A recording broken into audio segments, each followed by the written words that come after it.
라소다 동화들이야 아주 음 시라하게 캐노부체 나바당 다는 신기 롬녀 남바 대신도 사람균 신신하게 게 주로 보면 이게 상황이야. Pozdrawiam wszystkich, którzy słuchają nauk, którzy oglądają te nauki, wszystkich Kempo, wszystkich uczniów Siedr, wszystkich oglądających, słuchających przez internet. Doszliśmy do 9. dnia nauk Gönczy, nauk dla studentów Siedr, zimowych nauk.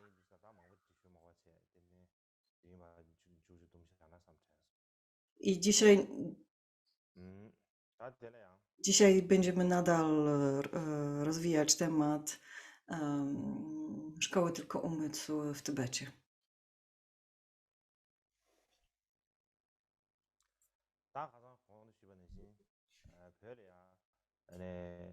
샘자베 주다 랑간 수거지 타려 말했어.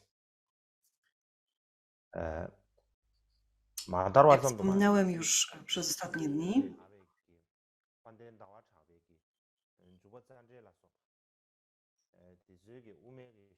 jak już wspomniałem wczoraj, w Tybecie nie rozwinęła się taka niezależna szkoła, tylko umysł. Ale w tekstach Madhyamaki, które później rozprzestrzeniły się w Tybecie, takie jak rdzenny tekst i komentarz do wkraczania na środkową ścieżkę Chandrakirtiego, teksty tylko umysł uczyniono głównym przeciwnikiem. Rozpoczęto wielką polemikę z tezami tej szkoły. W ten sposób teksty tylko umysł były postrzegane w bardzo zły sposób. Na domiar złego, pogląd Shentong, który rozprzestrzenił się w Tybecie, mówił o wszystkich tekstach uznawanych powszechnie za teksty tylko umysł, mistrzowie Shentong mówili, że to nie są teksty, że to nie są nasze teksty, to nie są teksty, przepraszam, to nie są teksty tylko umysł, to są teksty Madhyamaki. Więc doszło do takiej sytuacji, że teksty były upowszechniane, teksty były znane, teksty szkoły tylko umysł, ale szkoła jako taka się nie upowszechniła. Interpretowano te teksty w inny sposób. Stworzono pogląd tak zwany właśnie Shentong, który opierał się na poglądzie i tekstach szkoły tylko umysł, ale nie był tak nazywany. Prawie tej szkoły nie przyznawali się do tej szkoły.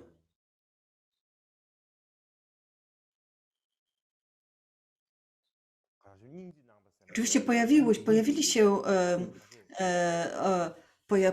się mistrzowie, którzy mieli trochę współczucia dla szkoły tylko umysł i jakby popierali tą szkołę również. Na przykład Jetsun Redała na przykład napisał tak, jeśli Asanga i Vasubandhu i ich zwolennicy nie są tylko umysłem, to kto nim jest? Jeśli tak powiem, to co tu jest do powiedzenia? Nic nie czyni ich gorszymi z tego powodu, że nazywają się tylko umysł. Czy twierdzisz, że znasz szkołę tylko umysł? Nie widzę w Tybecie nikogo, kto w pełni pojmuje tę szkołę. Więc na przykład ten,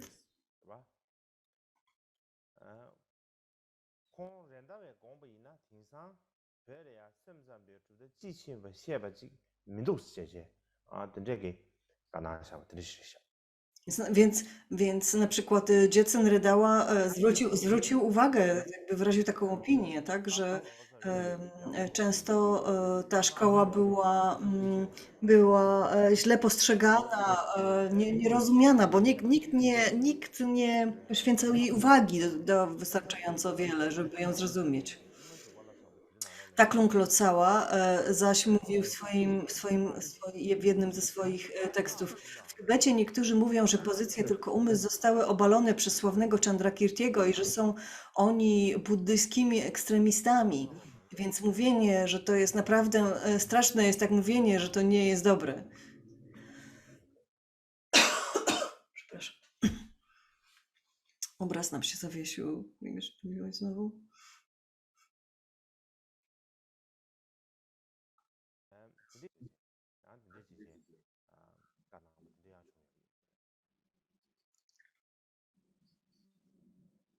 뭐야? 인터넷 야보시라 민도서 계시는 야, 돼. Wygląda na to, że mój internet nie działa zbyt dobrze. Poczekajcie chwilę. 다디 당상 로저 Mam nadzieję, że 송도와. się naprawi. Chodzi o to, że mówienie o tym, że to jest straszna szkoła, że odżegnywanie się od tej szkoły nie jest dobre. To jej chodziło. Więc pokrótce było kilku jednostkowych uczonych, którzy bronili tej szkoły, tak?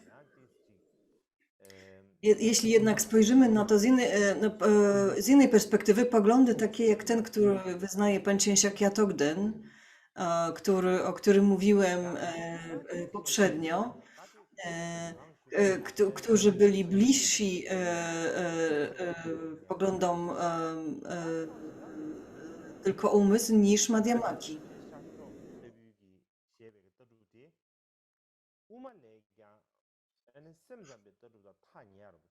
Panchen Shakya Chogla, przypomnę, był tym mistrzem, który rozwijał pogląd Shentong. I on był zdecydowanie bliższy jakby założeniom, tezom szkoły tylko umysł niż tezą Madhyamaki, mimo że nazywano go wielką Madhyamaką. Maitripa, czyli mistrz, który jakby należy do naszej linii przekazu Mahamudry, był uczniem Shantipy.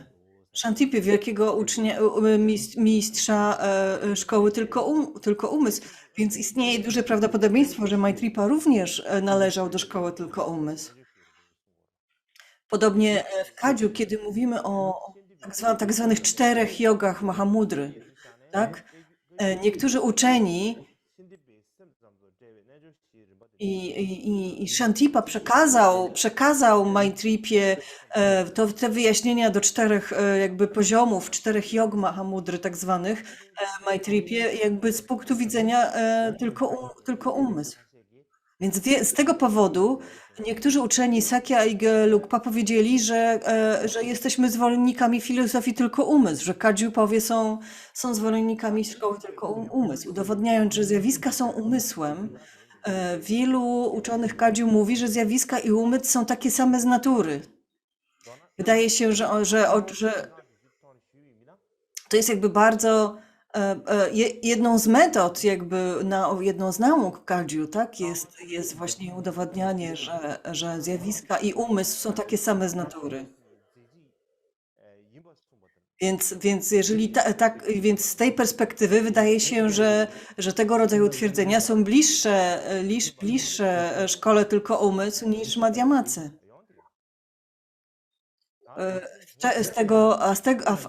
W ramach szkoły tylko umysł są bliższe prawdziwego obrazu niż szkoły fałszywego obrazu.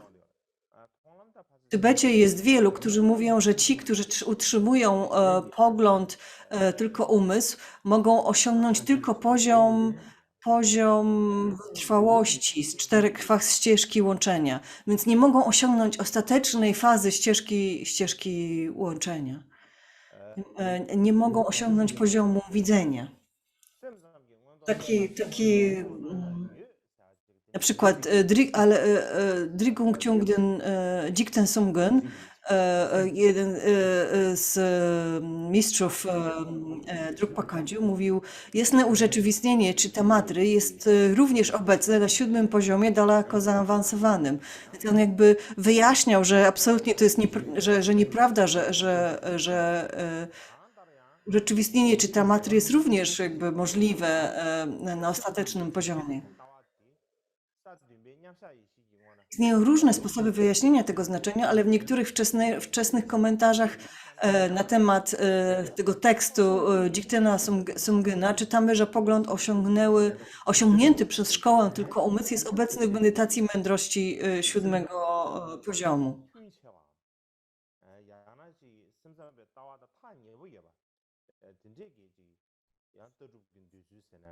Więc tak czy inaczej w Tybecie było bardzo wiele poglądów, bardzo bliskich poglądowi szkoły tylko umysł.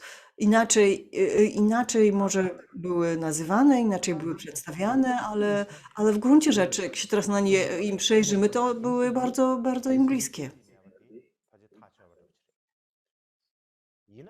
Więc ogólnie w Tybecie pogląd tylko umysł nie był ceniony tak jak środkowa ścieżka, jak Madhyamaka, ale jeśli chodzi, i to był pogląd, jeśli zaś chodzi o postępowanie i praktykę medytacji, to rzecz miała się zupełnie odwrotnie.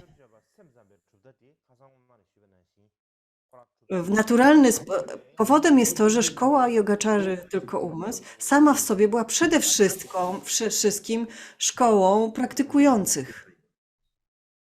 Ona od tego się zaczęła, tak? Ona zaczęła się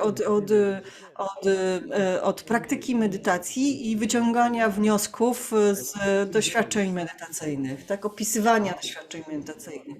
W Dharmach Maitrei, poziomach Yogaczary, dziełach Asangi, Vasubandhu, etapach ścieżek, poziomach Mahayany, tych wszystkich tekstach szkoły tylko umysł obszernie wyjaśniono 6 paramit, medytację samadhi, siamaty i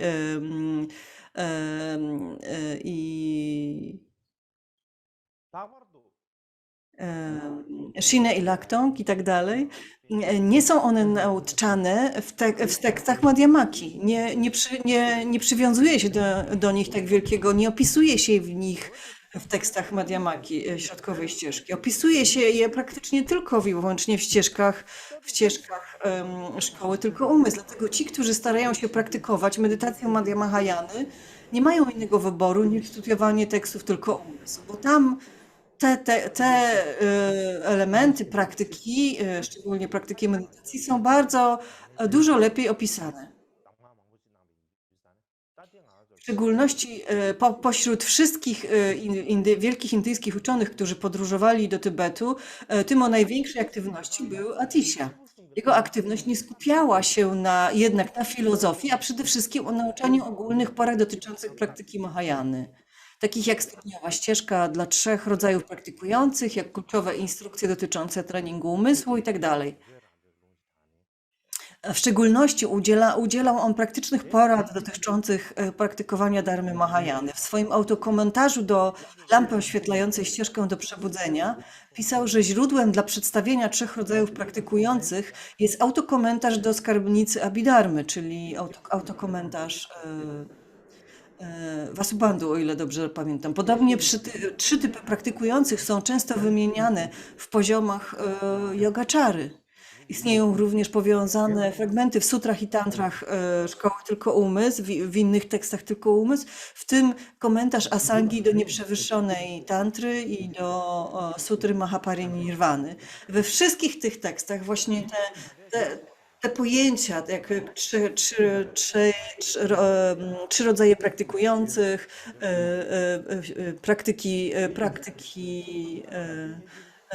wszystkie 6 paramit i tak dalej, wszystkie te elementy praktyki bodhisattwy są dużo lepiej opisane niż w tekstach Madhyamaki, w tekstach środkowej ścieżki, która głównie skupiała się na przedstawieniu poglądu filozoficznego, a nie praktyki. Podobnie instrukcje dotyczące treningu umysłu były w większości przekazywane przez pana Serlingpę, o którym mówiono, że pochodzi ze szkoły tylko umysł. Geshe Kadampy twierdzili, że istniały 3 linie. Linia głębokiego poglądu, linia rozległego działania i linia błogosławieństw praktyki. Wśród nich linia rozległego działania sięga wstecz do Asangi, Vasubandhu i tak dalej. Z tego powodu uważa się, że istnieją 2 tradycje ślubowań bodhisattwy w tradycji sut. Linia rozległego działania i linia głębokiego poglądu. Głębokiego poglądu to jest linia jakby bliższa Madhyamaki. Czasami mówi się, że pierwsza z nich to ślubowanie, czyli ta linia rozległego działania, to ślubowanie bodhisattwy Chitamatry, szkoły tylko umysł, a druga to ślubowanie bodhisattwy Madhyamaki. Są tacy, którzy mówią, że jest to w porządku lub nie w porządku, ale tradycja jest taka, że kiedy udzielasz ślubowań bodhisattwy z linii rozległego działania, robisz to zgodnie z poziomami bodhisattwy, z tym głównym tekstem szkoły tylko umysł. A jeżeli udzielasz ślubowań z linii głębokiego poglądu, to wykonujesz go zgodnie z tekstem ścieżki bodhisattwy Shantidevy.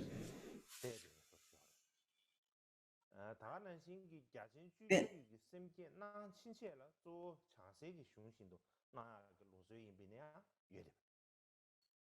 Sakya Pandita powiedział, że pogląd tylko umysł jest niższy, więc jego rytuały ślubowania są bardziej restrykcyjne, ponieważ podczas gdy pogląd Madhyamaki jest wyższy, więc rytuały i zachowanie, jakby te ślubowania są luźniejsze, podając wiele przykładów, dla których tradycja Madhyamaki jest lepsza.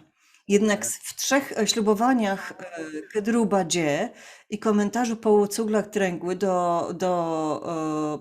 do ścieżki Bodhisattwy jest wiele zastrzeżeń do stanowiska Sakya Pandity. Nie zgadzali się oni z takim stanowiskiem. Em, e, e, 9 poziomów, czy też etapów, czy medytacji szamaty, 6 mocy i tak dalej. Wszystkie te jakby elementy, wszystkie fazy praktyki są dużo lepiej opisane w tekstach tylko umysł. I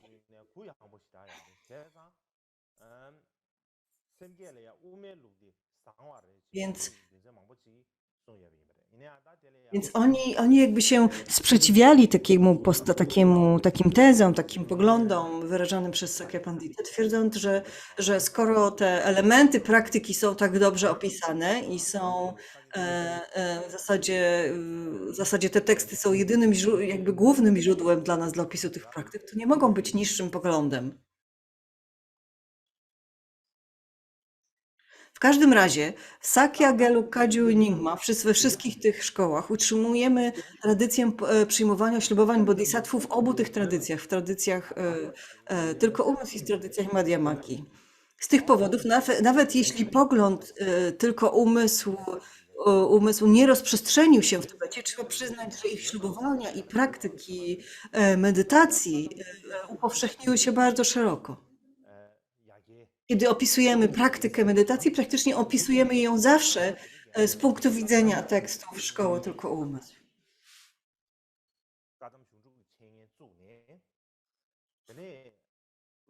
Podobnie wiele historii opowiada o tym, jak jeden z trzech praojców Kadampy, Potoła Rinchen nauczał 6 tekstów Kadampy, w tym były poziomy Bodhisattwy i ornament sutr, czyli główne teksty szkoły tylko umysł. Dzięki temu liczba uczniów Potoły znacznie wzrosła i wszystkich nazywano praktykującymi Kadampy. Poziomy Bodhisattwy są najważniejszym tekstem do studiowania ślubowania Bodhisattwy i było wielu Tybetańczyków, którzy napisali do nich komentarze. Jednym z najsłynniejszych jest Wielka Ścieżka Oświecenia Dzieconkapy. Wielki traktat Tsongkapy o poziomach ścieżki do oświecenia i tak dalej również obficie cytuje poziomy Shravaki, czyli inny tekst szkoły tylko umysł. W każdym razie te teksty te są ogólnie akceptowane jako teksty szkoły tylko umysł, ale w Tybecie powstała wielka tradycja ich nauczania i studiowania. Głównym powodem nie jest ich filozoficzna perspektywa, ale ich związek z praktyką, jak sądzę. Czyli, czyli znowu, kiedy studiujemy jakby ślubowania bodhisattwy, ich znaczenie, ich tradycje, zobowiązania związane z tymi ślubowami, to tak naprawdę opieramy się o teksty napisane przez Asangę i Vasubandhu.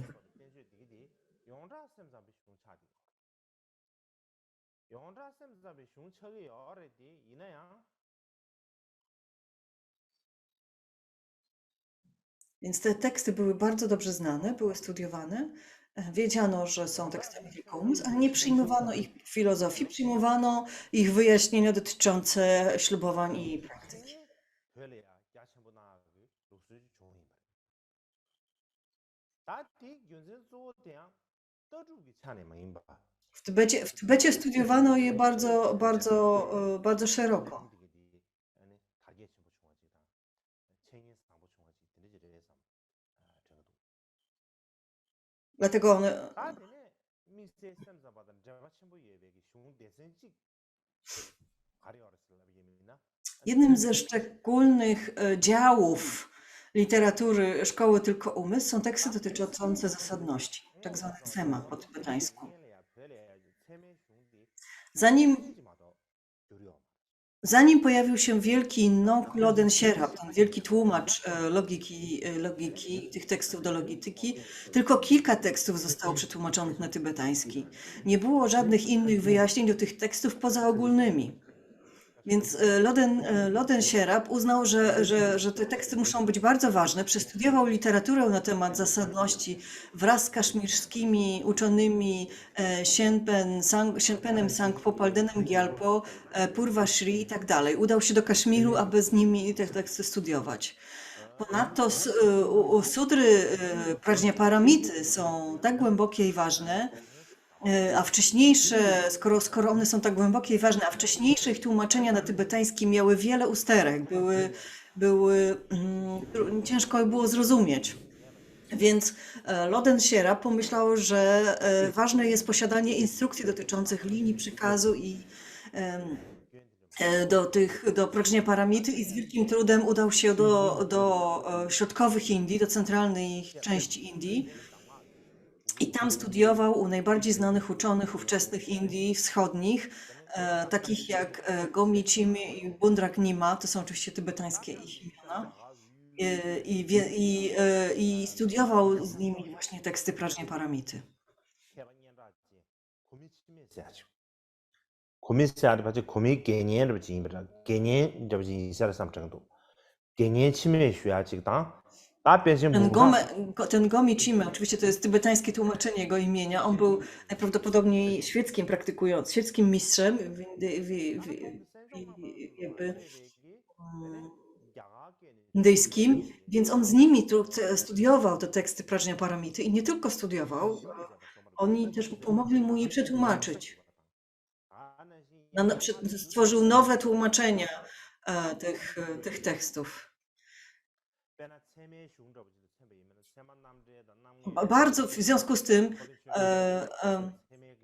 on przetłumaczył z sanskrytu bardzo wiele tekstów dotyczących zasadności, w tym komentarz do zasadności, stwierdzenie zasadności, kropla rozumowania, komentarze mistrza Dermatoty. Przetłumaczył on również wiele tekstów o Prajnaparamicie, w tym 20 Prajnaparamite w 25 tysiącach strof, ornament jasnego urzeczywistnienia, komentarze Asangi do tego ornamentu, Prajnaparamite w 8 tysiącach strof, komentarz mistrza Badry do tej Prajnaparamity.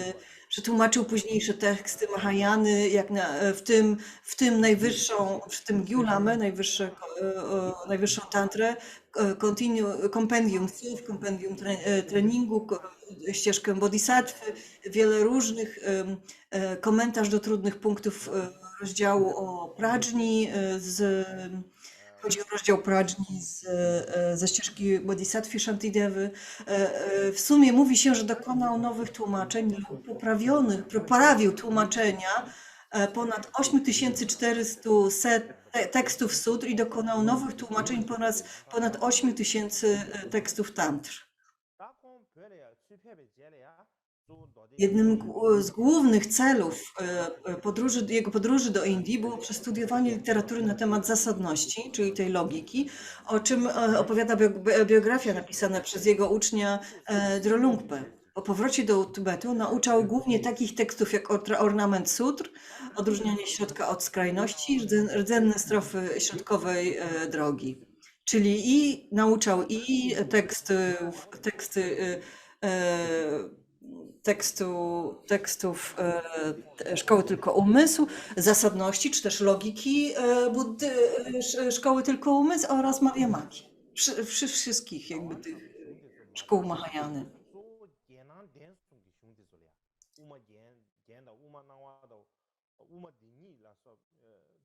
W ten sposób później w Tybecie powiedziano w centrum pomiędzy lwami środkowej drogi i zasadności.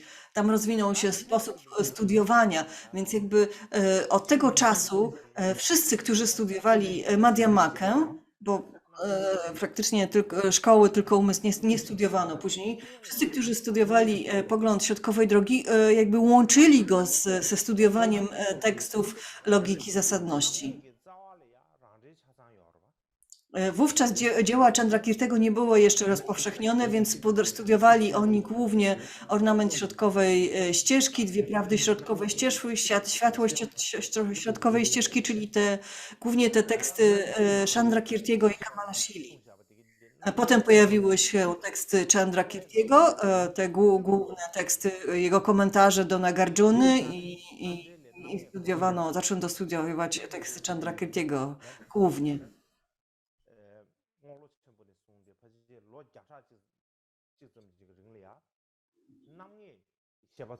Więc mniej więcej przez 100 lat po Lodro Sierabie, po odejściu tego tłumacza, tłumaczono komentarz, studiowano komentarz do zasadności, który on przetłumaczył i on się bardzo upowszechnił. Potem zaś głównie studiowano uzasadnienie zasadności. Ten Nogloden Sierab napisał długi komentarz do tego ustalania zasadności, a było bardzo popularny. Ten Loden Sierab miał 4 głównych uczniów, dzierżyciela jego ciała, czy też klasztoru, Shanse Pongwa Choki Lame, dzierżyciela nauk ogólnie, Drolungpe Lodro Dżungny, dzierżyciela nauk o Prajnaparamicie Dręczempo Sieraba Bara oraz dzierżyciela jego nauk o Madhyamace i zasadności Kyungarin Chendraka. Shanse Pongwa założył klasztor Sangpo, ale nie będę mówił w tej chwili o tym klasztorze zbyt wiele. Drugim był Drolungpa, który napisał wiele tekstów, z których najsłynniejszym jest Wielki etap nauk.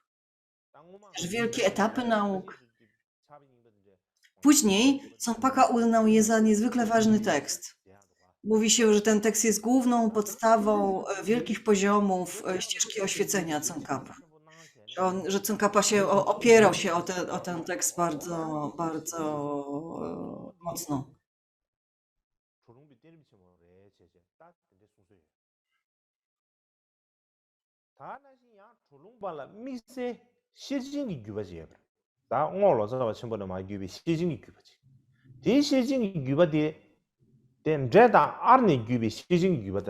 Z niej również jakby taka tradycja studiowania Prajnaparamity, która wywodzi się od tego wielkiego tłumacza.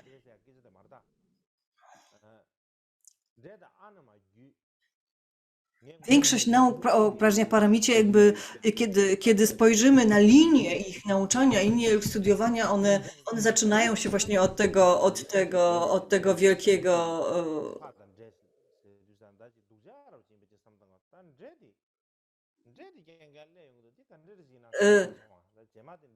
więc po tybetańsku to było napisane, że dre, była taka nazwa dre i to można przetłumaczyć jako duch.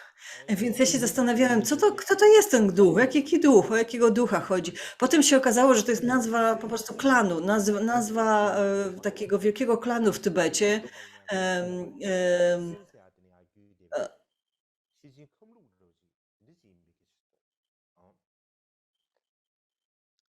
Więc to była więc to jest, można powiedzieć, że to jest jakby chamska tradycja studiowania Prajnaparamity.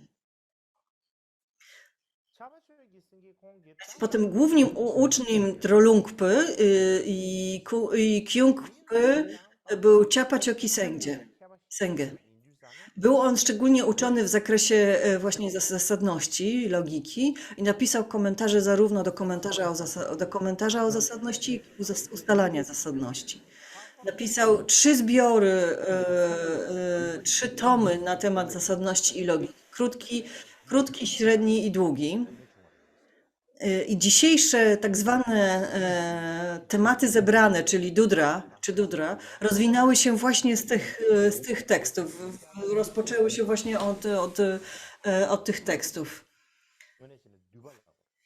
To, co po tybetańsku nazywamy dudra, w zasadzie to nie powinniśmy mówić dudra po tybetańsku, powinniśmy mówić zbiory, powinniśmy mówić zbiory. Kiedy mówimy dudra, to tak jakby to brzmi tak jakby to był dudra to w zasadzie dudra to jest ten taki plac przed klasztorem, czy też wewnątrz jakby klasztoru, w którym debatowano. Podobnie mówi się, że to właśnie ten mistrz ustanowił tradycję mówcy stojącego, tupiącego nogą i klaszczącego w dłoni podczas wygłaszania kwestii w debacie. Że to się właśnie od tego mistrza zaczęło. Jego poglądem była autonomiczna Madhyamaka. Obalił tradycję Chandrakintiego, mówić, że ma 8 wad. Więc on jakby miał 8 głównych uczniów. Przepraszam. Był taki pandita indyjski, którego imienia nie załapałam. I on jakby debatował z tym Chapachok Senge w jego klasztorze. Właśnie, i on właśnie wtedy zaczął debatować właśnie z tym klaskaniem i tak dalej.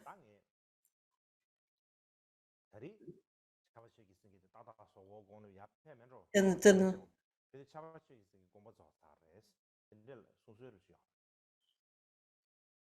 Potem i jakby ten bandita indyjski przegrał tą debatę i udał się później do Chin na górę Utanhan, do góry Manjushiego, żeby tam studiować i chciał wrócić, żeby pokonać znowu Chapachengę, ale Chapachok Senge już nie żył wtedy, kiedy ten bandita wrócił.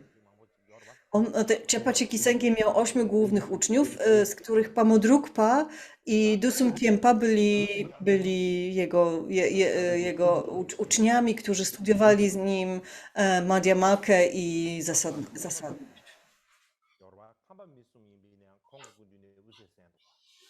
Więc tych trzech ludzi z Kamu, których dobrze znamy w naszej linii, oni właśnie na początku, zanim poznali Gampopę, studiowali właśnie z tym lamą.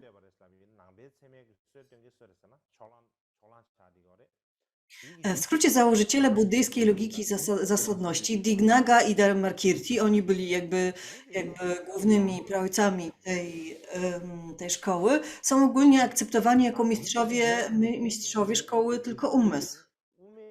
W Tybecie wpływ literatury na temat zasadności jest, jeśli nie większy niż literatura Madhyamaki, to przynajmniej nie mniejszy.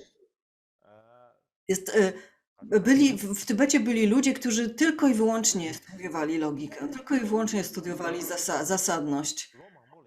Następnie udawali się jakby przemieszczali się z jednego klasztoru do drugiej i debatowali. Kiedyś były te wielkie klasztory, były takie znane, wielkie, sławne takie koledże buddyjskie i oni udawali się na taką turę, robili taką pielgrzymkę od jednego do drugiego i tam debatowali z mnichami. I w zasadzie studiowali tylko i wyłącznie logikę i zasadność i wyzywali na debatę poszczególnych uczniów tych koledżów. Tak czy inaczej, ludzie spędzali wiele lat studiując te teksty. Mamy Karma Chakmę, prawda? W naszej linii. Kiedy spojrzymy na życiorys Karma Chakmy, kiedy Karma Chakmy udał się z Kamu do tych właśnie wielkich, studiować w tych wielkich uniwersytetach w Tybecie,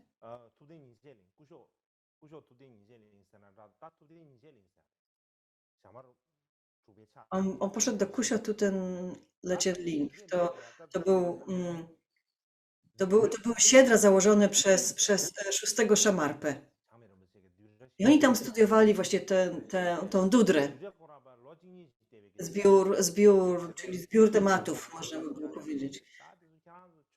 Więc on studiował tam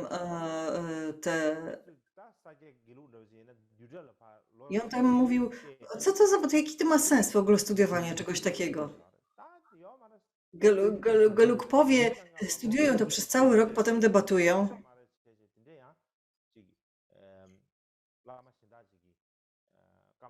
A przepraszam. A Gadziupowie. Aha, to jest historia, ktoś inny powiedział tak Karma Chakmę, tak, że jaki ma sens studiowanie tych wszystkich tekstów, że Gelugpowie spędzają rok nad tymi tekstami, Kadziupowie spędzają jakieś 2-3 lata nad tymi tekstami, jaki to ma sens? Tak czy inaczej, ten cytat jakby pokazuje, że studiowanie tych tekstów było bardzo, bardzo popularne, bardzo, bardzo upowszechnione. Dalej, innym uczniem Shira Babara, czyli innego z tych uczniów wielkiego tłumacza, był Arjang Chupi Sejjung. Napisał on komentarze do długich, średnich i krótkich sut Prajnaparamity. Zaczęto mówić, że w Tybecie Prajnaparamita pochodzi od Ar, czyli od tego mistrza. Innym uczniem Drechempo Shira Babara był Jadulwa Jimpa Sondrubar.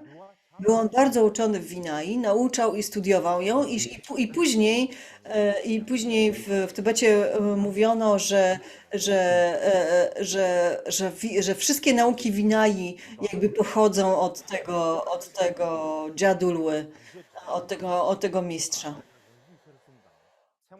Krótko mówiąc, w Tybecie podczas późniejszego przekazu nauk w zasadzie nie ma żadnego przekazu nauk pięciu Dharma Maitreyi, trzech wielkich dzieł autonomistycznych uczniów, czy ustalania zasadności, które nie pochodziłyby od tego tłumacza Nok Loden Sheraba.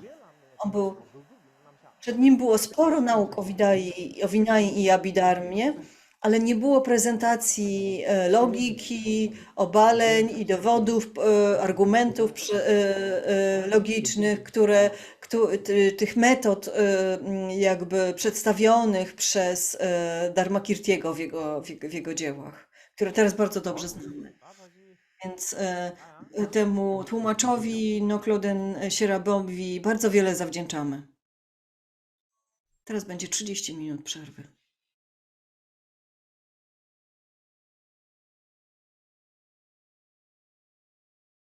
다 당기 공도 땜방아다르기 qab리야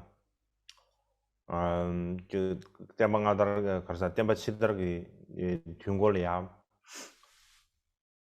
튠고서 말베다 Więc mówiłem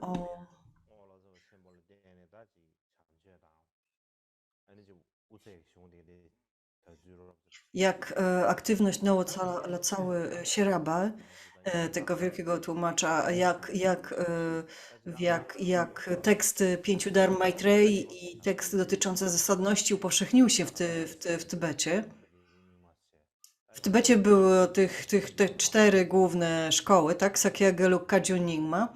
To oczywiście było więcej, ale to są to jakby 4 główne.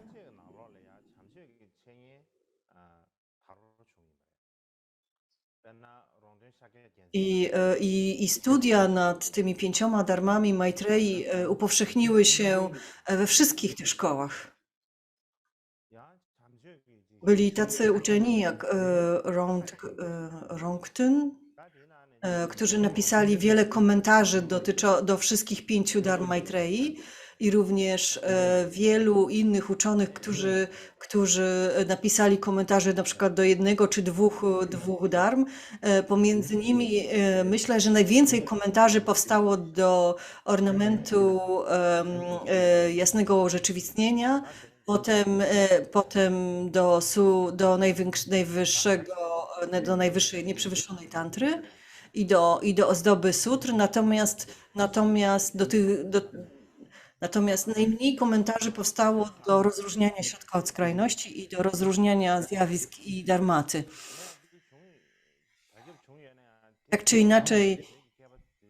inaczej, te 5 Dharma Maitreyi, jak i te 20 tekstów powiązanych z Maitreją, o których wspominałem na poprzedniej sesji, jakby upowszechniło się bardzo mocno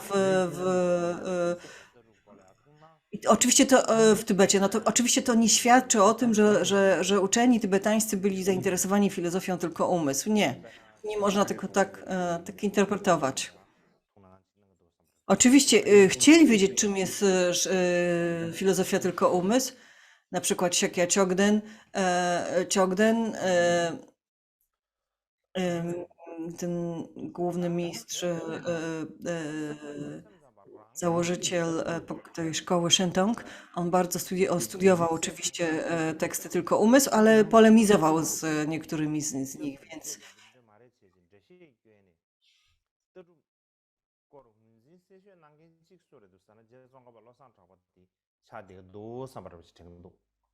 이 금생 가르레스 주임이나 제를 붙이기 이더 군시가에 내기 싸웠어야 i oczywiście najwięcej jakby polemik pojawiło się ze strony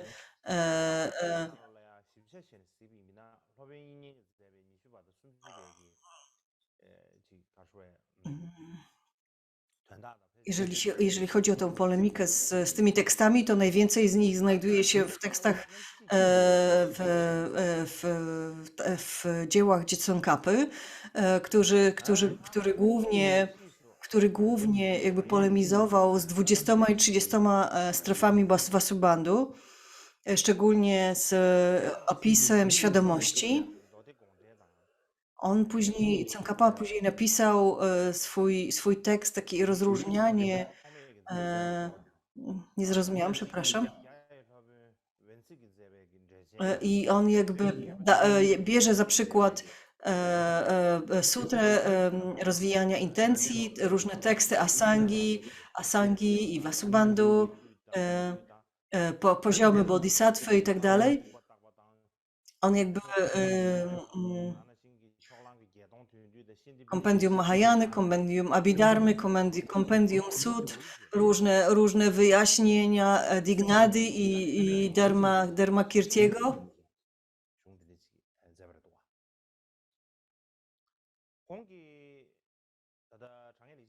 Więc on jakby porównał wszystkie te teksty i jakby przeanalizował je dokładnie.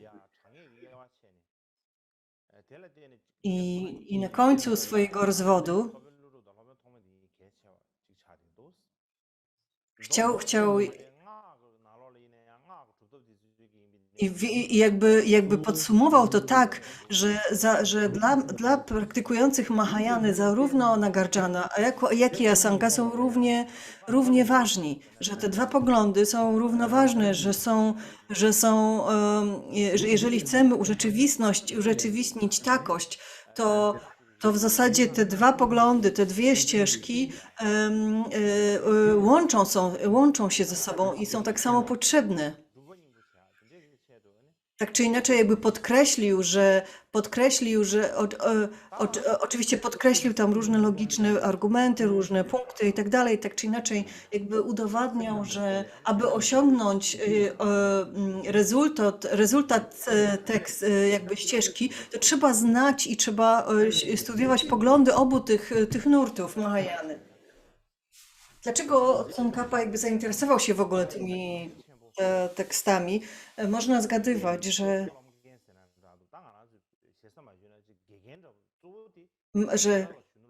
jego nauczycielem, czy też mistrzem, który Mistrzem, który jakby uczył go tych tekstów, z którymi on studiował te teksty, był właśnie Rendała.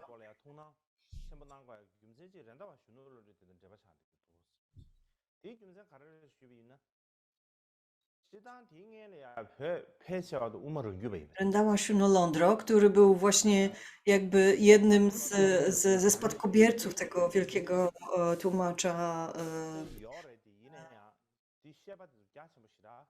i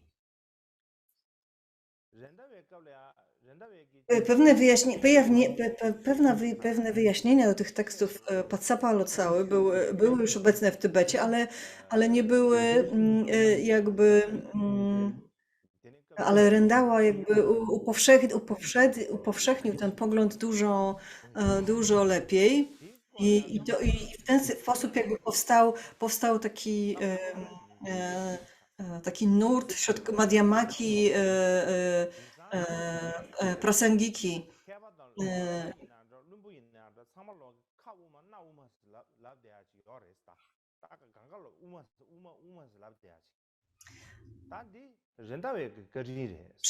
Był taki w jednym z tych tekstów, w jednym z tekstów ktoś pisał, że ponieważ dzisiaj wszyscy mówią, że należą do Madhyamaki, tak? I to wszystko zawdzięczamy temu mistrzowi Rendała, który tak mocno upowszechnił jakby teksty Madhyamaki i jednocześnie umiał je połączyć z głównymi tezami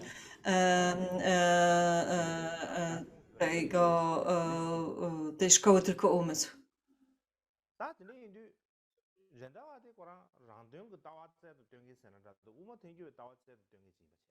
Rendała był kimś, kto podkreślał jakby pogląd Rangtong i podkreślał pogląd Prasangiki, ale jednocześnie w tym samym czasie bardzo mocno jakby rozwiła się szkoła Shentong Jonang Shentong. Więc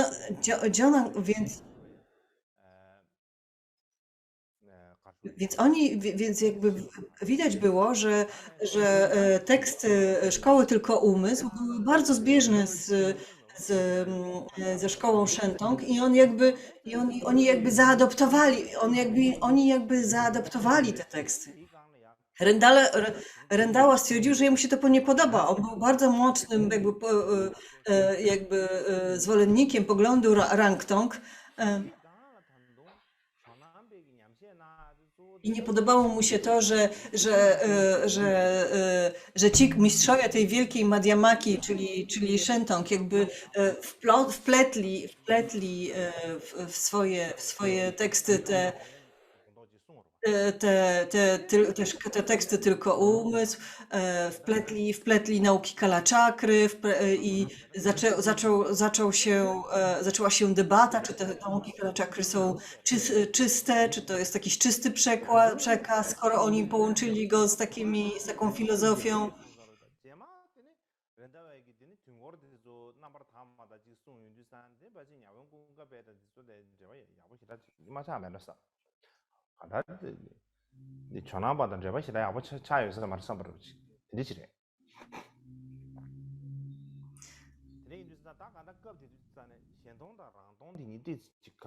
Więc z początku ci mistrzowie Jonang i Rendała byli bardzo blisko ze sobą, ale potem pojawiła się jakby taka epoka wielkich debat, wielkich jakby kłótni, żeby nie powiedzieć kłótni pomiędzy zwolennikami Rangtong i Shentong. Więc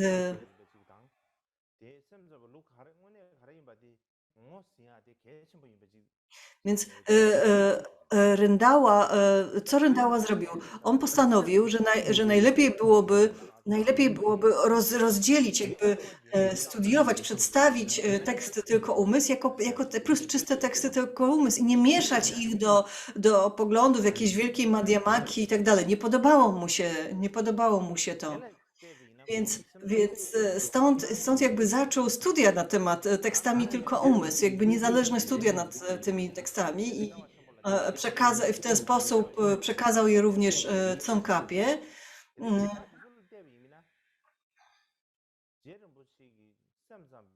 Więc kiedy spojrzymy na to z tej perspektywy,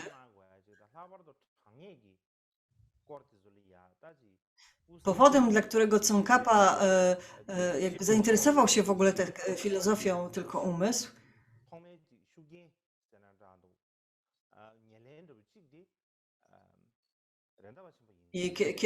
i że podjął się takiej analizy tych tekstów, takich głębokich, jakby pogłębionych badań nad tymi tekstami, jakby do tego jakby nakłonił go właśnie Rendała. Oczywiście Oczywiście jakby motywacją Rendały było to, aby Tsongkhapa jakby zobaczył, że te wszystkie teksty należą do filozofii tylko umysł, które nie są naszą, czyli Madhyamaki filozofią, tak, żeby poznał różnicę pomiędzy nimi. Natomiast po tym, jak Tsongkhapa zaczął studiować te teksty, to stwierdził, że w zasadzie Pięć Maitreyi jest równie dobrze, należy do filozofii tylko umysł, jak i Madhyamaki. I uznał jakby ważność obu tych nurtów.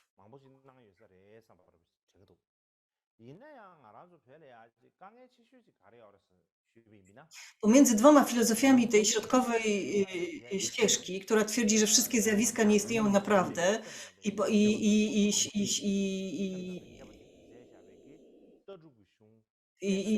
i tekstami tylko umysłu, która twierdzi, że subtelny umysł istnieje naprawdę, toczą się nieskończone spory.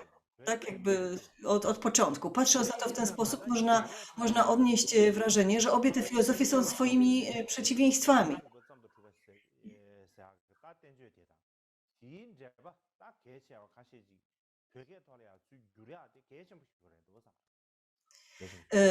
Szczególnie jeśli chodzi o te teksty Vasubandhu, jakby one miały bardzo wiele komentarzy, które nie przetłumaczono nigdy na tybetański. Przetłumaczono je na chiński, ale te komentarze Dharmapali na przykład, tego mistrza Dharmapali, mistrza Xuanzanga, przetłumaczone przez Xuanzanga, jakby bardzo trudno jest je przetłumaczyć dzisiaj na tybetański.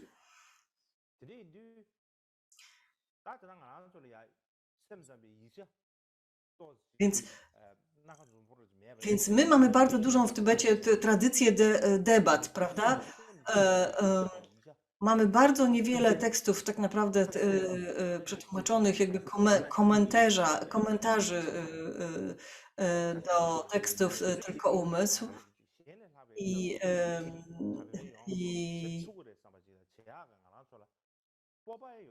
Gdybyśmy mieli ich więcej, moglibyśmy rozwinąć jakby tą szkołę, tą filozofię i moglibyśmy faktycznie na takim równym poziomie debatować pomiędzy tymi dwoma poglądami. Przez kilkaset lat jakby używaliśmy logiki buddyjskiej, argumentów, zasadności i tak dalej. Tak naprawdę mamy metody ku temu, aby przeprowadzać właściwe debaty, pogłębiać nasze rozumienie poprzez debatę nad tymi dwoma stanowiskami filozoficznymi. To myślę, że przyniosłoby to dużo pożytków. Ale aby to zrobić, musimy pogłębić nasze studia nad tekstami filozofii tylko umysł. Musimy je lepiej zrozumieć.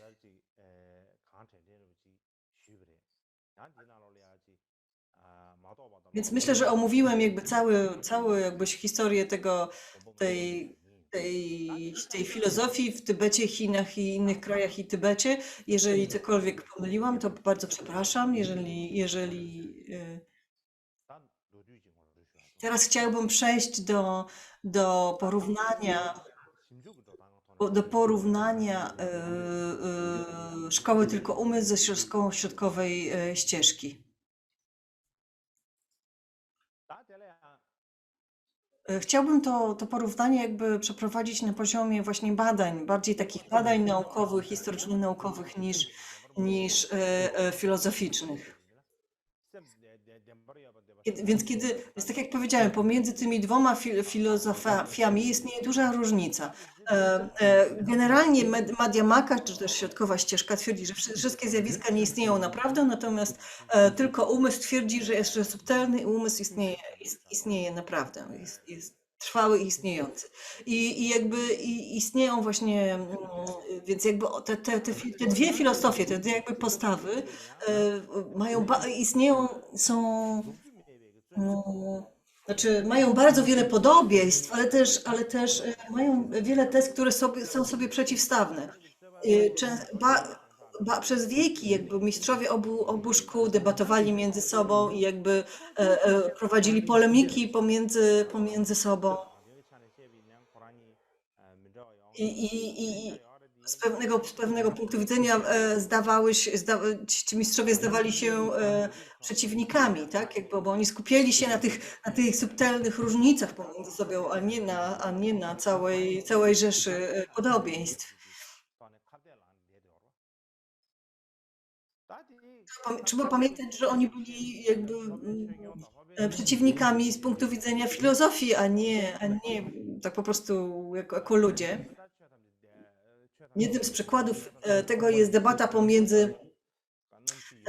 w Indiach jeszcze debata pomiędzy Dharmapalą i Bhavaviveką nad pustością i istnieniem. Polegała ona na tym, że Dharmapala twierdził, że zależna natura wynikająca ze współzależności przyczyn i warunków istnieje, podczas gdy Bhavaviveka twierdził, że nie istnieje. Wiązała się pomiędzy nimi ostra dyskusja. Ten temat jest omówiony w lampie Hui Jiao, a ostateczny to jest lampa ostatecznego znaczenia dowodów na tylko świadomość, coś takiego, taki mniej więcej tekst, chiński tekst. W skrócie wydarzenie to pokazuje, jakby przedstawia najprawdopodobniej prawdziwe zdarzenie. Ciężko powiedzieć, na ile prawdziwe.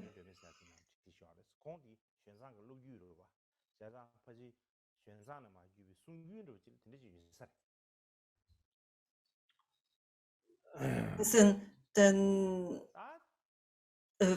Hui Jiao to jest imię jakby jednego z tłumaczy, chińskich tłumaczy, który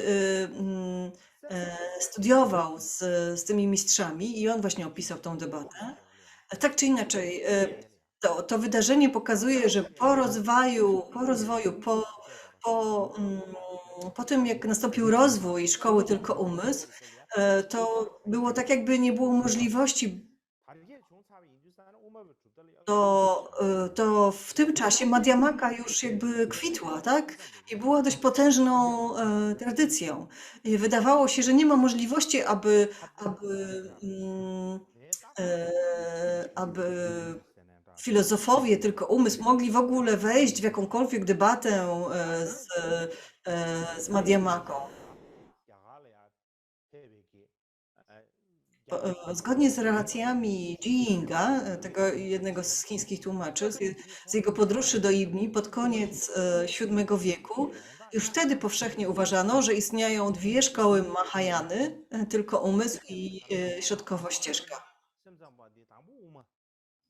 Więc w swoich kronikach jakby opisał, tak? Więc najpierw rozwinęła się Madhyamaka, potem zaś jakby...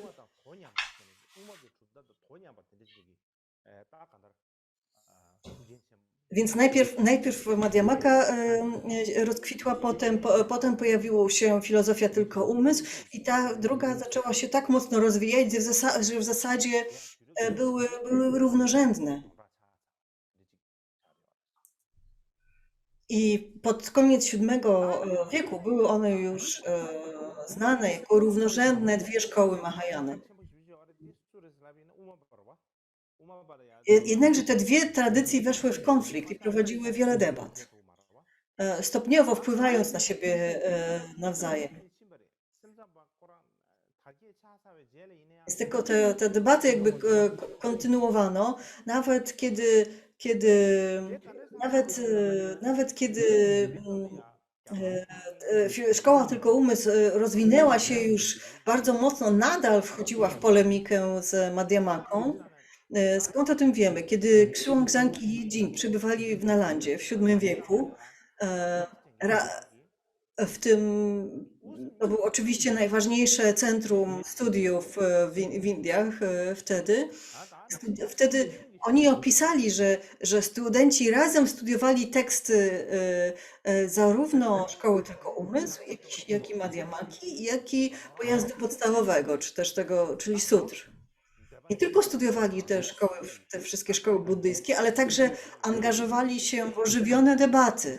Każdy miał swoje opinie, jakby przyjmowali swoją logikę, swój sposób rozmawiania i debatowali z innymi studentami, z innymi nauczycielami.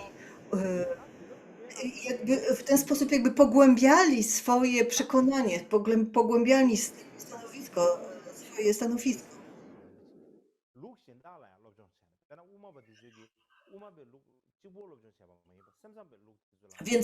Więc, trzeba pamiętać, że w tamtym czasie było oczywiste, że nie można studiować tylko jednej z tych szkół. Trzeba studiować wszystkie te szkoły i porównywać je ze sobą. To były ewidentnie studia porównawcze, oparte na debatach. Musimy dobrze, które wchodziły z założenia, że trzeba poznać bardzo dobrze stanowiska wszystkich szkół, wszystkie pozycje, żeby ustanowić jakieś własne stanowisko, żeby rozstrzygnąć, co nam się wydaje logiczne i uzasadnione.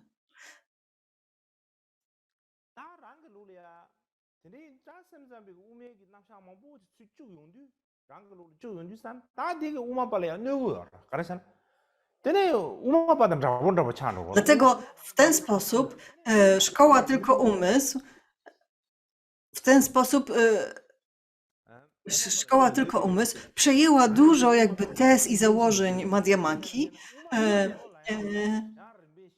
W pewnym sensie można powiedzieć, że to było szkodliwe dla Madhyamaki z punktu widzenia takiej rywalizacji, bo Szkoła Tylko Umysł zaczęła się do nich troszkę upodabniać, ale z drugiej strony wskazuje to, jak bardzo wielki wpływ Madhyamaka miała na Tylko Umysł, a z drugiej strony, na przykład w Tybesie pojawiły się takie szkoły jak właśnie Yogacara, Madhyamaka, która łączyła jakby te dwie szkoły. Więc spójrzmy na ten wykres.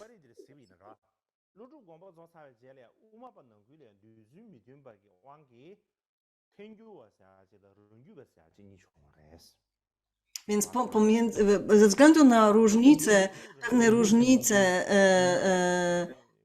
w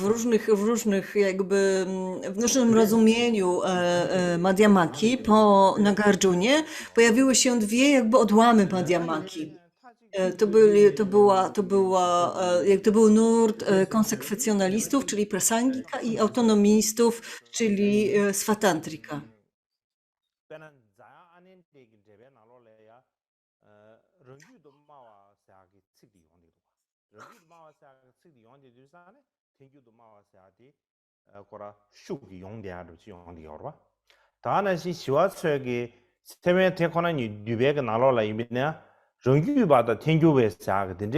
Więc wygląda na to, że Shantarakshita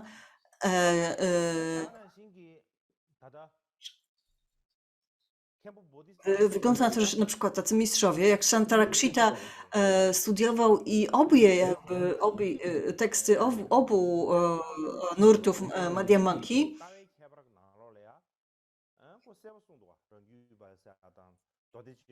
ale ostatecznie przyjął właśnie w opozycję tej prasangiki. Yeshida, ten wielki tłumacz tybetański, jakby napisał jakby taki komentarz, w którym opisywał właśnie istnienie ten podział na prasangikę i swatantrykę.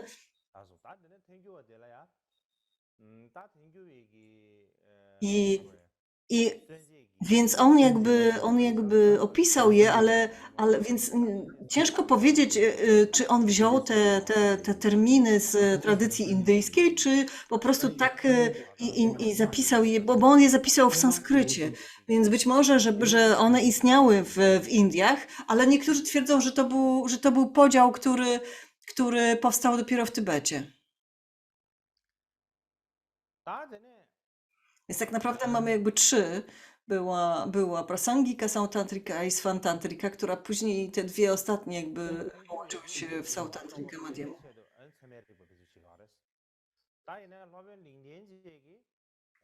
Więc ludzie, którzy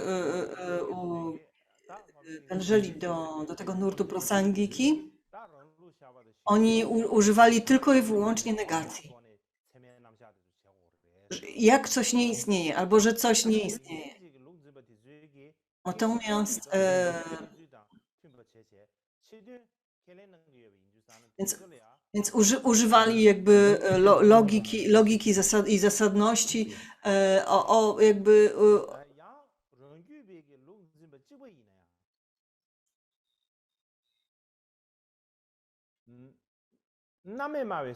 przepraszam, a natomiast Sautantrik, Madhyamika, Sautantrika, którzy zaczęli używać jakby logiki Dignagik, aby argumentować jakby istnienie pustości, więc oni nie używali negacji, używali jakby autonomicznych, jakby niezależnych argumentów i stąd nazywali się autonomicznym nurtem Madhyamaki. Nie wiem, czy tutaj czegoś nie pomyliłam, przepraszam, to za szybko idzie. Potem pojawił się Yogacara Madhyamaka, które jakby i Sautantrika Yogacara. Tak przynajmniej ten podział wygląda w Tybecie.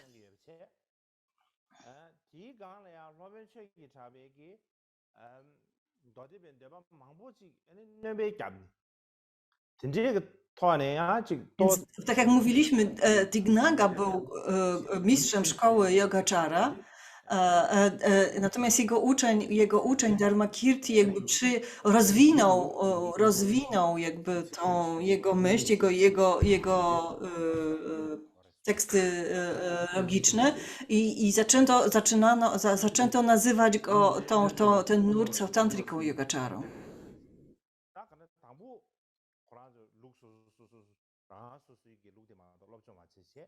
Więc tutaj chodzi głównie o ten niebieski kolor, żebyśmy rozumieli, którzy jakby mistrzowie, którą tradycję jakby filozoficzną reprezentują.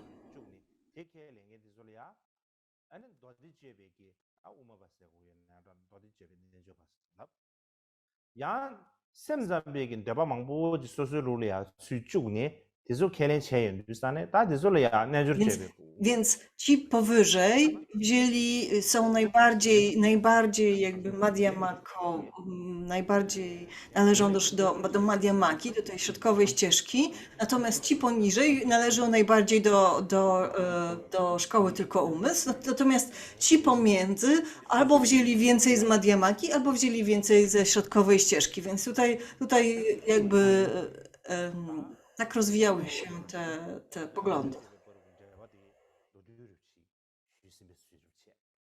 To jest jakby taki. To jakby pokazuje jakby tą współzależność, zależność w Tybecie pomiędzy Madhyamaką a szkołą tylko umysł.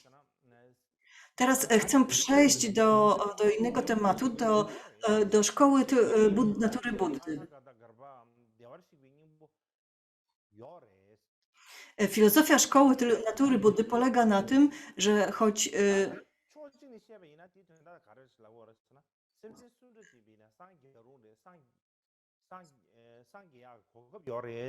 filozofia szkoły natury Buddy polega na tym, że choć wszystkie czujące istoty są splamione klesiami, tak, posiadają one w swych umysłach esencję, czyli garbę tatagatów.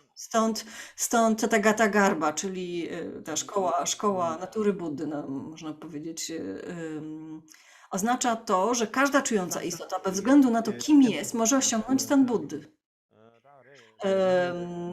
To się różni od szkoły tylko umysł wcześniej, która mówiła, że istnieje 5 rodzajów istot i jeden rodzaj z tych istot, o czym mówiliśmy już też opisując tradycję chińską, że ten jeden rodzaj jakby istot jest tak bardzo odcięty od prawdy, że nie może osiągnąć stanu Buddy.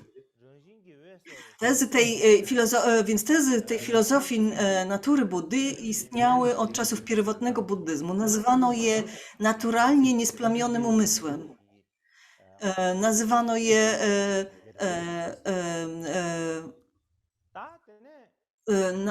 świetlistym umysłem, Prabhasarachita. Nazywano je naturą świetlistego umysłu, Praktri, Prabhasarachita i tak dalej. Najwcześniejsze użycie tego terminu, natura Buddy, i miejsce, gdzie pogląd ten był pierwotnie nauczany, znajduje się w Sutrze Esencji Tathagatów.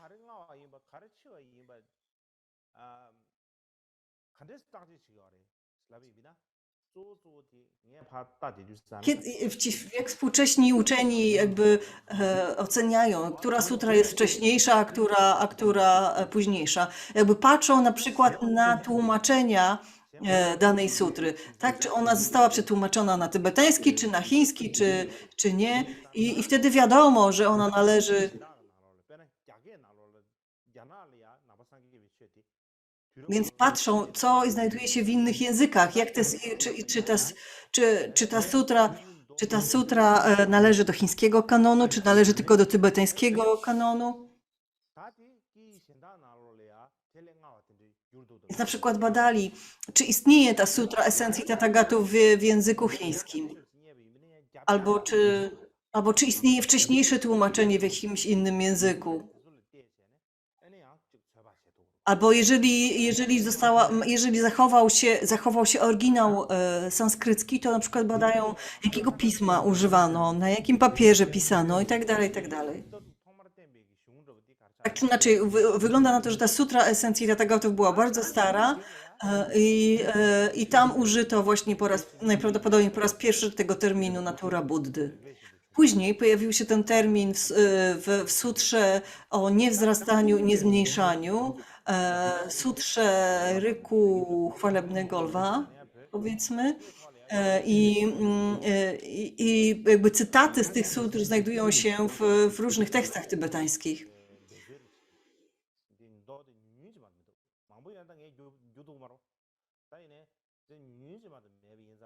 Są bardzo krótkie.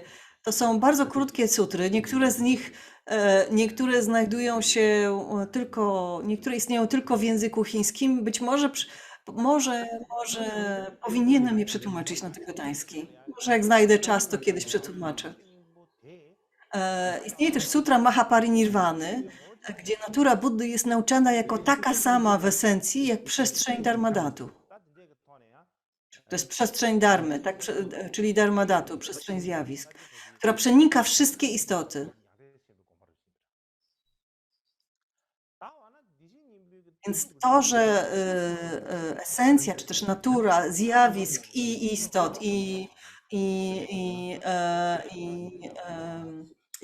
i natura Buddy jest taka sama, tak?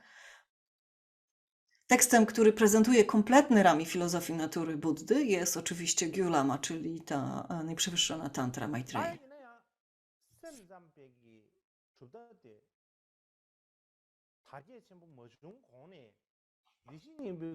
Zanim rozwinęła się szkoła tylko umysł, poglądy filozofii natury Buddy już się upowszechniały. Wygląda na to, że te główne założenia tej filozofii już istniały i wywierały bardzo duży wpływ później na szkołę tylko umysł. I te powiązania pomiędzy tymi dwiema szkołami są niezaprzeczalne. Na przykład już w pierwszych tekstach szkoły tylko umysł, w dziełach Maitreyi, takich jak Rozróżnianie środka od skrajności czy Ornament Sutr, i tak dalej, można natychmiast dostrzec filozofię, czy też tezy szkoły natury Buddy, od niesplamionej natury do natury Buddy. Wszystko jednak jak to nazywamy. Tak czasami nazywano to niesplamioną naturą, czasami naturą Buddy.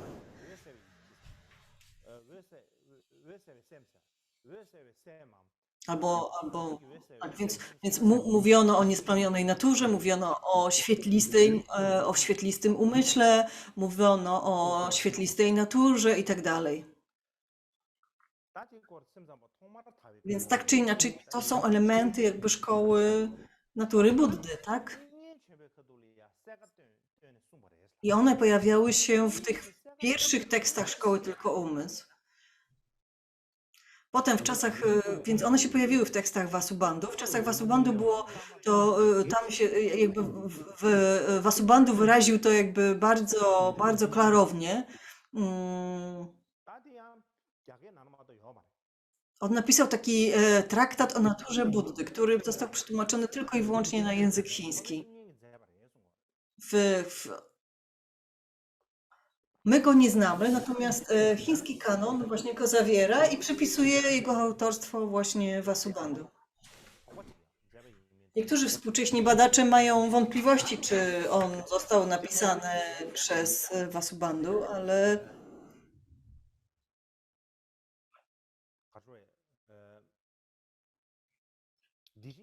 tak czy inaczej, jeżeli został napisany przez Vasubandu,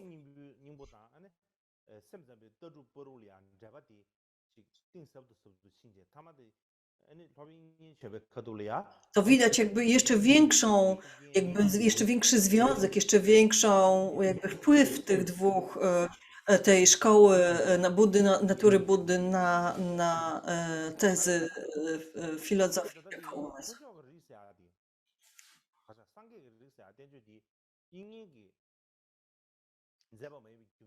Na przykład, kiedy weźmiemy ten właśnie traktat o naturze Buddy, niektórzy mówią, że on nie został napisany przez Vasubandu, dlatego że czasami jakby podważa on pewne tezy szkoły tylko umysł. Dlatego niektórzy ludzie mają wątpliwości co do autorstwa tego tekstu.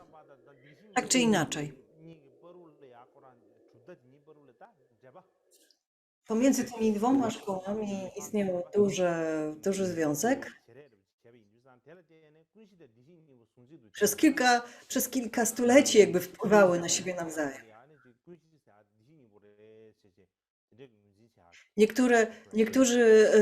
Niektórzy mówią o świadomości, obie mówią o świadomości podstawy i niektórzy na przykład twierdzą, że świadomość podstawy opisywana w szkole tylko umysł i natura Buddy opisywana w szkole natury Buddy są w zasadzie jednym, są tym samym. Tezy tego poglądu znajdują się bowiem w ornamencie sutry, komentarzu 10 poziomów i rozróżniany rodziny klejnotów, czyli w Gyulamie. W sutrze podróży do Lanki mówi się, że świadomość podstawy i natura Buddy są jednym. Tradycja szkoły natura Buddy była już dobrze zorganizowana, zanim traktat Przebudzanie wiary Mahayany został napisany.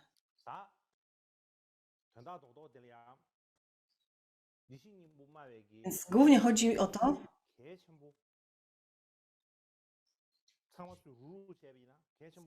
najważniejszymi jakby tekstami tej szkoły tylko natury Buddy, jeden z tych tekstów jest znany w języku tybetańskim, a dwa teksty nie. Czyli na tybetańskim mamy przetłumaczoną Gyulamę, czyli nieprzewyższoną tantrę. Więc ten tekst został przetłumaczony na tybetański, ten znamy. Drugi tekst, ten traktat o naturze Buddy, przypisywany Vasubandu, znajduje się w języku chińskim, natomiast trzeci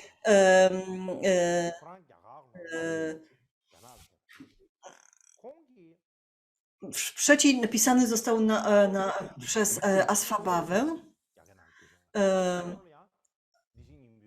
który właśnie zatytułowany jest przebudzenie wiary Mahajany, który nie został przetłumaczony na język tybetański, ale znowu przetrwał w języku chińskim.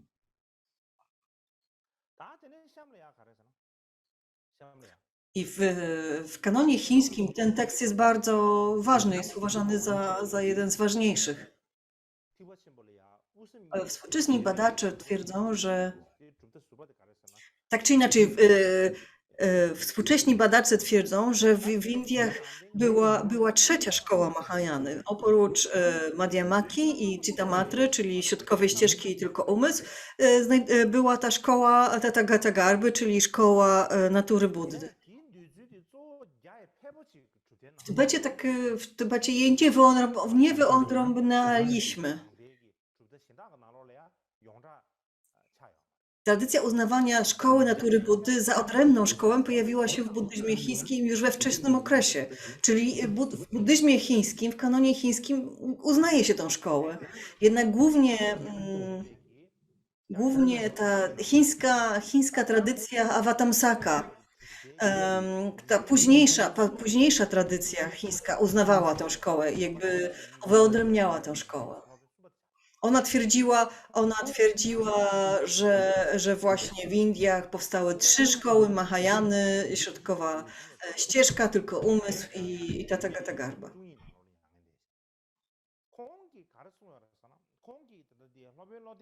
Właśnie główny jakby patriarcha tej szkoły tradycji chińskiej Avatamsaka z VIII wieku, on tego rodzaju tezę wysnuł. Był chiński mistrz dynastii Tang Xiao Shufaxiang. Napisał taki komentarz do traktatu o niepodzielności ekspansji Dharmaty i Shtiramati. I napisał w nim, że Ashwagosha, Shtiramati i inni założyli nową szkołę Mahajany, szkołę natury Buddy, która była inna niż szkoła tylko umysł, czy szkoła środkowej ścieżki. Była to najwcześniejsza pisemna wzmianka o rzeczywistej szkole natury Buddy, gdzie wyraźnie jakby opisano istnienie tej szkoły.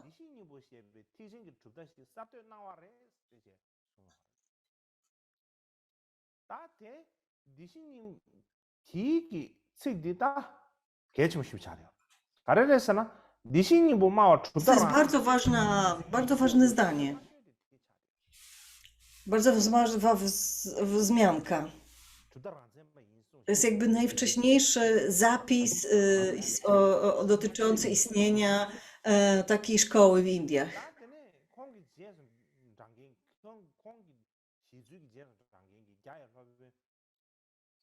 Później jego następca tego chińskiego mistrz Kuei Feng-mi, on był jakby 5. patriarchą szkoły Avatamsaka i żył pod koniec VIII wieku do połowy IX wieku. On również mówił o 3 szkołach, i nazwał je szkołą zjawisk, czyli szkołą tylko umysł, bo ona mówiła o zjawiskach, że są tylko umysłem, szkole negującej zjawiska, czyli szkole środkowej ścieżki i szkole natury zjawisk, czyli szkoły Tathagata Garby.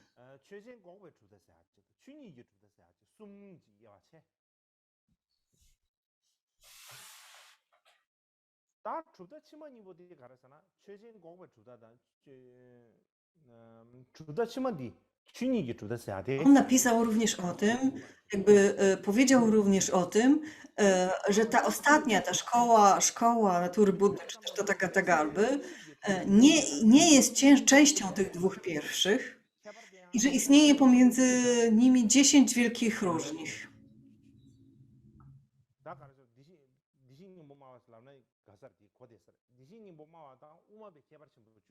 Więc istnieje szkoła natury Buddy. Więc istnieje 10 różnic pomiędzy szkołą natury Buddy a szkołą tylko umysł. I wymienimy te wszystkie różnice teraz. To jest pierwszych 5. Pierwszą z nich jest twierdzenie. To jest trudno jakby w szczegółach to opisać. Pierwszym jest twierdzenie, że istnieją 3 pojazdy, czyli 3 pojazdy i 3 owoce tych pojazdów, tak? A podczas gdy Szkoła Natury Buddy mówi, że jest tylko jeden pojazd i jeden ostateczny owoc ścieżki.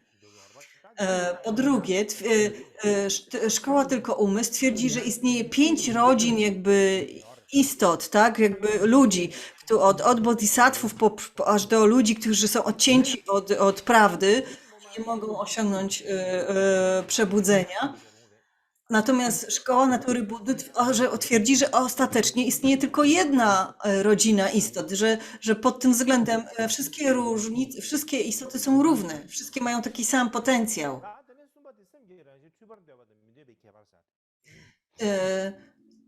Trzecim jest to, że twierdzenie, że natura umysłu jest pomieszana, to znaczy Szkoła Tylko Umysł twierdziła, że natura umysłu jest pomieszana, a Szkoła Natury Buddy twierdziła, że ona nie jest pomieszana w ostatecznym,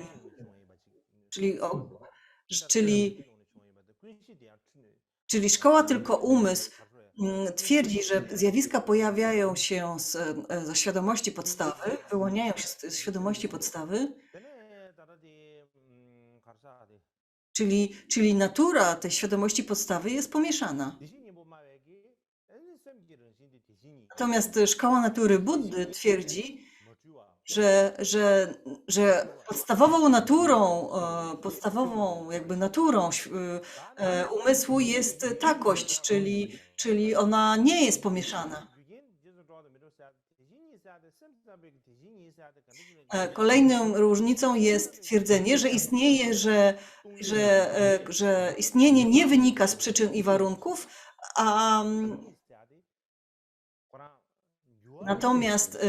natomiast Szkoła Natury Buddy twierdzi, że istnienie wynika z przyczyn i warunków.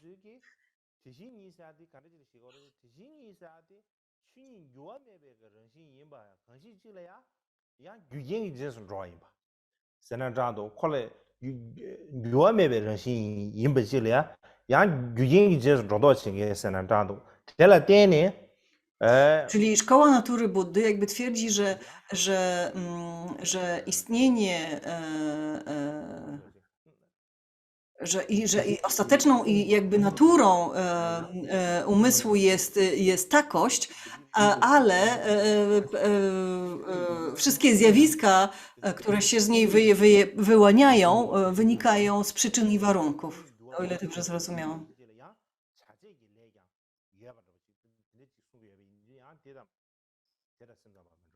Czyli istnieje niezmienna przestrzeń dharmy, ale z powodu przyczyn i warunków pojawiają się różne przejawienia.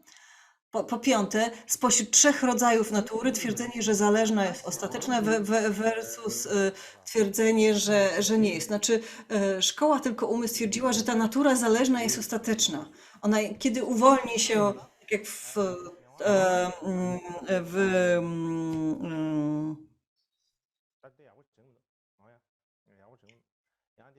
tak jak w tych 30 strofach mówi się, że kiedy natura zależna, jak uwolni się od wyobrażonej, to staje się ostateczna. Szkoła Natury Buddy twierdziła, że tak nie jest, że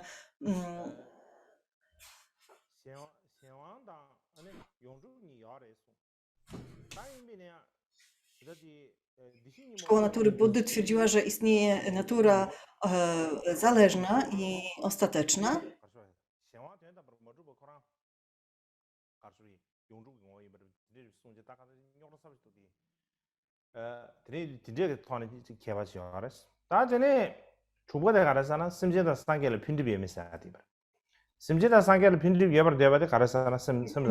Nie zrozumiałam. Kolejnym stwierdzeniem jest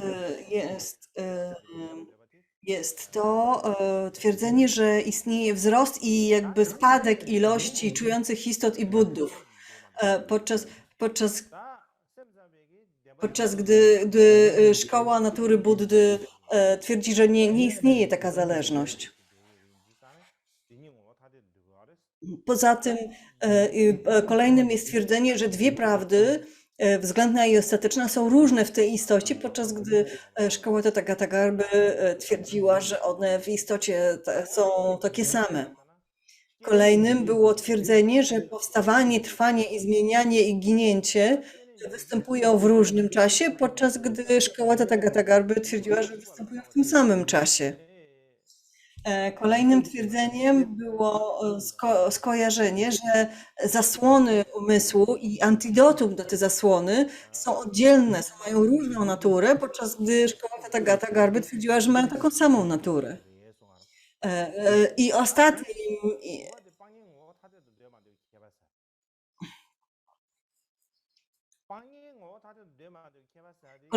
ostatnim zaś jest twierdzenie, że ciało Buddy jest uwarunkowane, podczas gdy szkoła Tathagata Garbhy twierdzi, że jest nieuwarunkowane.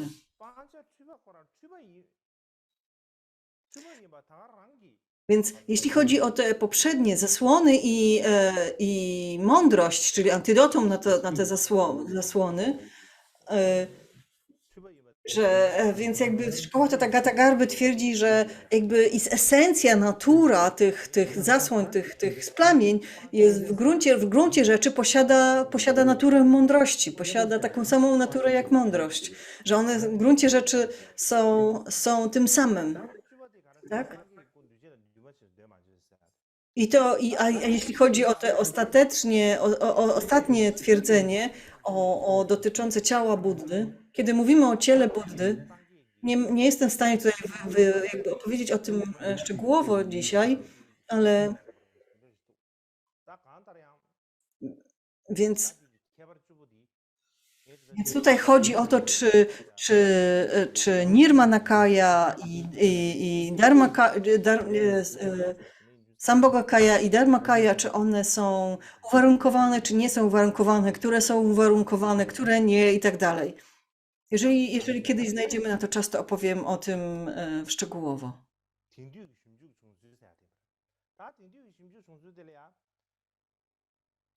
Dalej przejdziemy do tych współczesnych czasów, współczesnych jakby badań nad tą szkołą natury Buddy.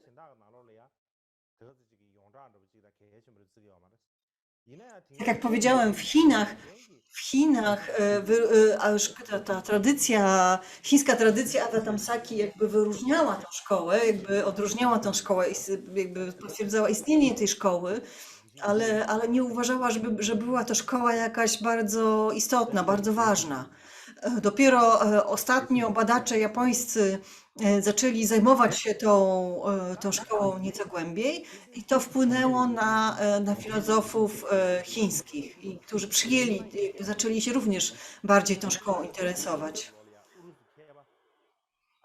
Tradycyjnie przyjmuje się, że istnieją tylko dwie szkoły Mahayany, tylko umysł i Madhyamaka, środkowa ścieżka. Jednak w 1931 roku rosyjski uczony Obermiller przetłumaczył tybetańską wersję nieprzewyższonej tantry na język angielski.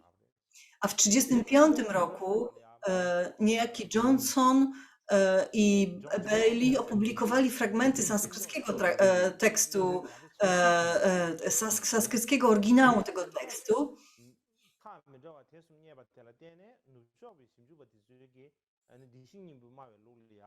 W 1950 roku zaś ukazało się kompletnie sanskryckie wydanie tego oryginału, tego tekstu. Z powodu tych trzech manuskryptów, tych trzech jakby tekstów, zainteresowanie zachodnich naukowców bardzo wzrosło i zaczęli oni pisać artykuły o tym tekście i o szkole natury Buddy. W 1956 roku Erik Frauwallner ustalił powody, dla których musiała istnieć Mahayana, szkoła Mahayany, trzecia szkoła Mahayany, szkoła Tathagata Garby, która wyróżniała się od szkoły Tylko Umysł i szkoły Środkowej Ścieżki. Jego wyjaśnienie zgadzało się z wyjaśnieniami japońskich uczonych. Czyli jakby wszyscy współcześni w zasadzie uczeni obecnie zgadzają się co do istnienia takiej szkoły.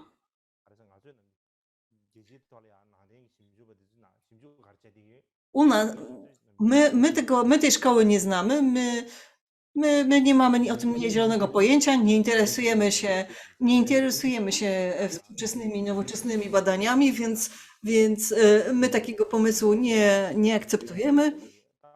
Trzymamy się swojego starego i mamy tak czy inaczej, kiedy mówimy, że są 4 szkoły, te które wymieniliśmy, też to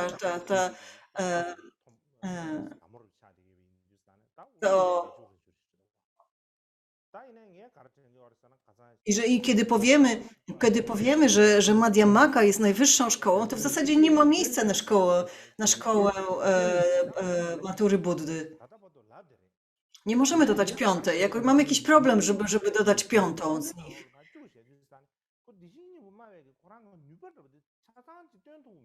Kiedy włączymy zaś szkołę, jeżeli zaś połączymy jakby szkołę natury Buddy ze szkołą Tylko Umysł, żeby ją jakoś dodać, to tak jakby odjęlibyśmy nieco znaczenia i jakby pełnego obrazu tej szkoły natury Buddy. Więc nie możemy tego zrobić. To by było tak jakby.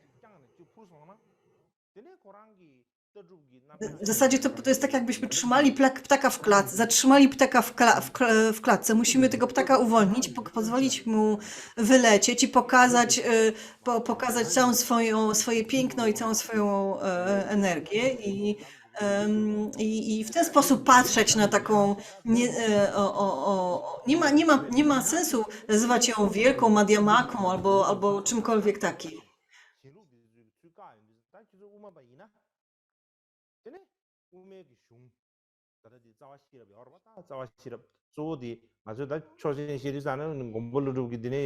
W Madhyamace mamy przede wszystkim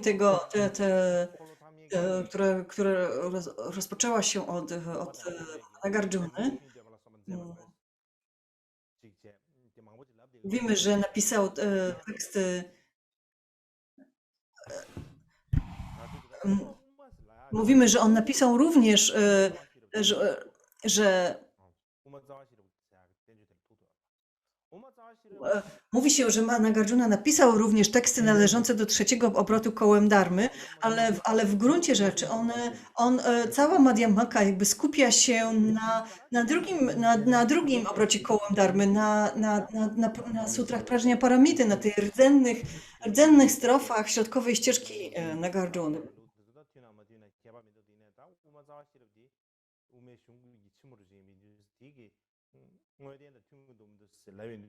To jest jakby najważniejszy tekst. Więc kiedy wczytamy się w ten tekst, to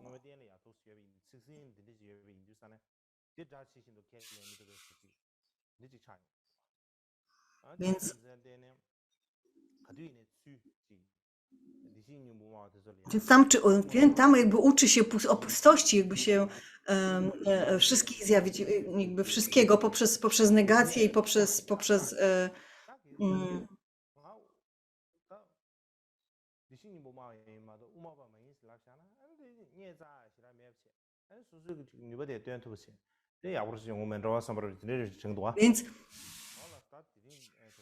Więc w pewnym sensie o ile dobrze zrozumiałam, istnieją tam jakieś różne tezy dotyczące właśnie szkoły natury Buddy, ale z drugiej strony nie oznacza to, że ta szkoła należy do Madhyamaki. Tam były tylko jakieś tam nawiązania do tej szkoły. Nie możemy powiedzieć, że ta szkoła jest szkołą, należy do szkoły Tylko Umysł albo należy do Madhyamaki. To jest osobna tradycja, osobna jakby szkoła filozoficzna. Na tyle dzisiaj.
Shall